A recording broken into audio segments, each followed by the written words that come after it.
আজকে আমরা আলোচনার বিষয় হইল সমাজের সকল সুশীল হলরে নিয়া তার দুইটা উদাহরণের মাধ্যমে আপনারা বোঝানোর চেষ্টা করবো। প্রথম উদাহরণটা হইল গিয়া খান, যদি কোনো গরিবর ছোট একটা বাচ্চায় ফাঁকনা ফাঁকনা বা বুঝদারি মাত মাতে, তখন মানুষ কয় বড় বিয়াদ্দ হইব।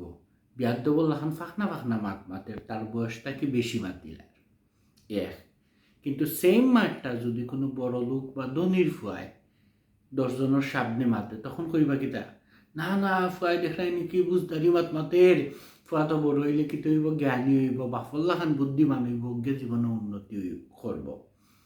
গেল একটা সকল সুশীলর উদাহরণ।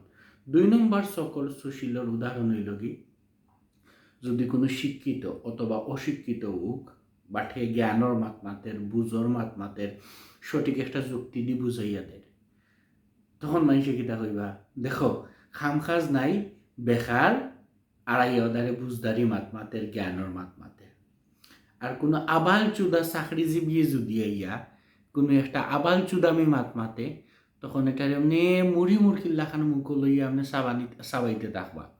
কইবা না ঠিক আছে, এমন জ্ঞানী মাত মাতে, শিক্ষার আলাদা গুণ আছে, এই আছে সেই আছে, বাল আছে আমার।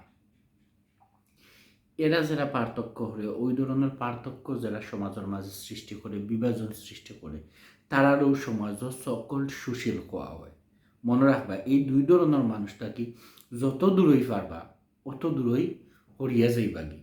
এই 2 ধরনের মানুষ খাল নাগিনী সাপটাকে আরো বেশি বিষাক্ত।